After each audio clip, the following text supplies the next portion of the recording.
brain. Valuable and precious asset held within us humans throughout the course of every single moment within our lives. As humans, we rely upon this asset to do the necessary, vital thinking that is essential for survival. Assuming most of you are students and parents yourselves, what if I told you that by going to school or sending your child to school can possibly become less intelligent and coincidentally stressed to the point of depression and anxiety? Stressed to the point of depression and anxiety and less intelligent. It's shocking, isn't it?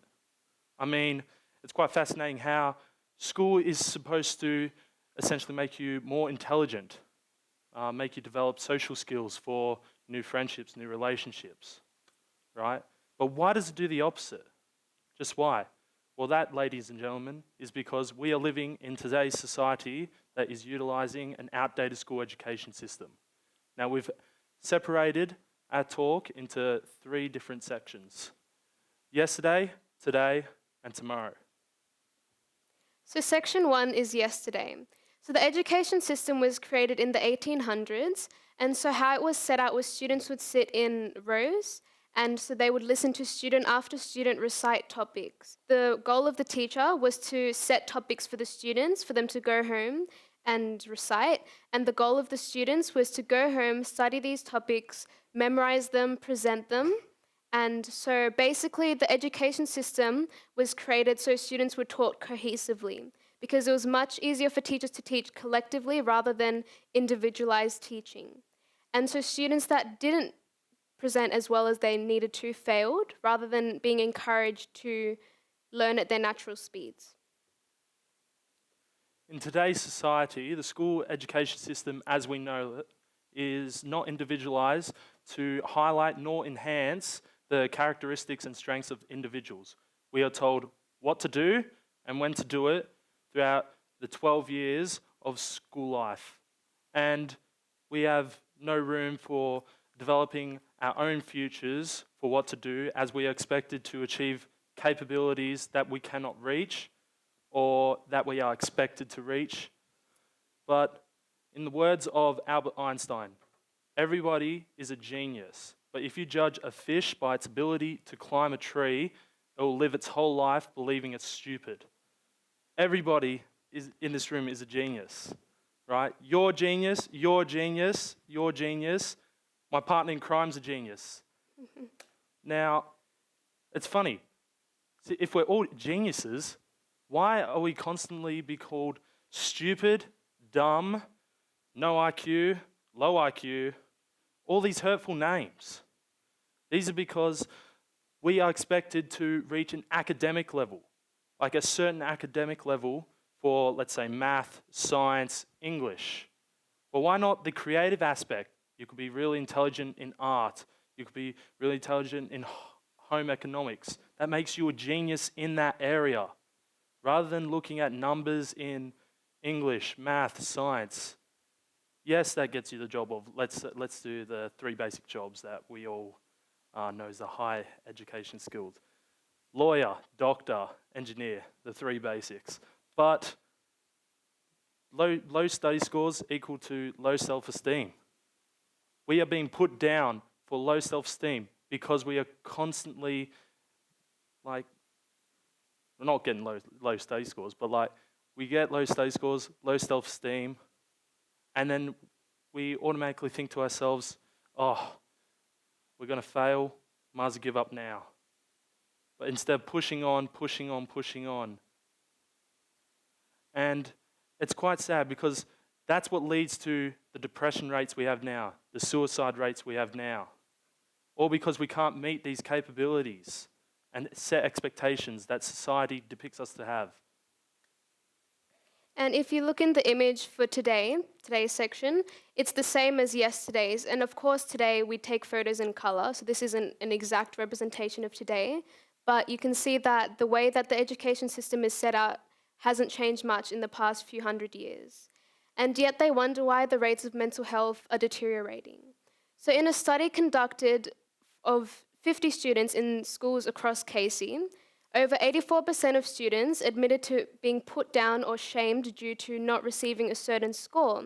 And amongst that 84%, over 78% of students said that they felt hopeless and worthless and depressed because of being put down. And so it goes to show that the negative attitude that students have towards school is a result of an internal effect of mental health, which is a result of an external impact of the education system.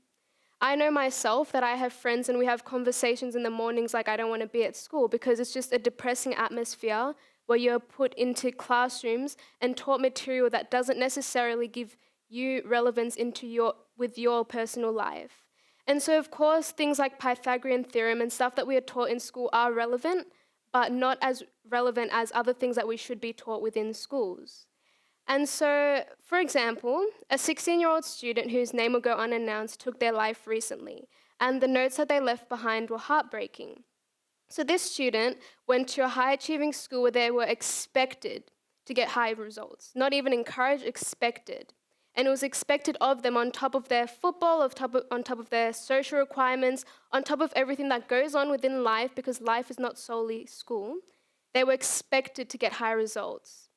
And so this student said themselves in a suicide letter, one small slip up makes a person feel like the smallest person in the world. And it goes to show that the way that school is forced upon students really does lead to not only depression, but scarily enough, loss of life. And so it goes to show that it's like a chain effect. And this is when collectively we start losing our children and we start losing our souls because we're not even raising children at this point, we're raising robots. Tomorrow, well, let's say not tomorrow, the near future. I mean, a solution?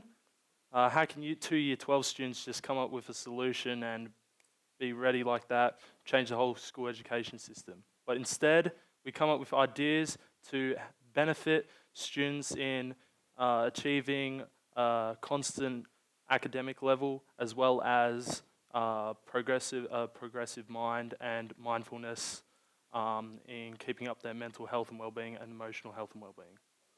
So the first step that we can take is, so most students, when they feel as though they're not understanding content, they don't ask for help. One of the main reasons why is because they feel as though they'll be seen as stupid or unintelligent for not understanding.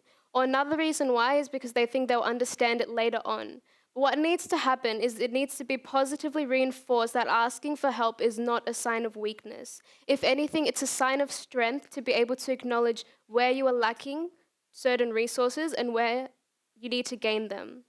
So also another thing related to that is that when a student is not receiving high scores or scores that they wish to seek to achieve, it should be provided for them a tutor, because most students that need help beyond schooling can't afford a tutor because the cost of tutoring isn't expensive to some, but for others it's just not reasonable on top of other costs within life. Because once again, life is not just school, life is beyond that. And so a tutor should be provided for students at an affordable cost. Even if it means that the cost of fees per year is slightly more expensive, that's all right, because it is the role of the school to provide extra knowledge, not to expect students to get that knowledge for themselves. Secondly, a main reason why students don't focus in school is because they're not getting enough nutrients in their system. Some students don't have breakfast every morning or don't carry lunch with them to school. Now, it should be the role of schools to provide support to these students by providing a nutritious breakfast and lunch for students despite the monetary costs, because students are paying fees, and then it goes into the question of where are these fees going? Where are these costs going? Because our parents are paying so much money, but I don't see much result within those costs. And then finally, school needs to become a positive environment for students, because there's no point making schooling a scary environment for students.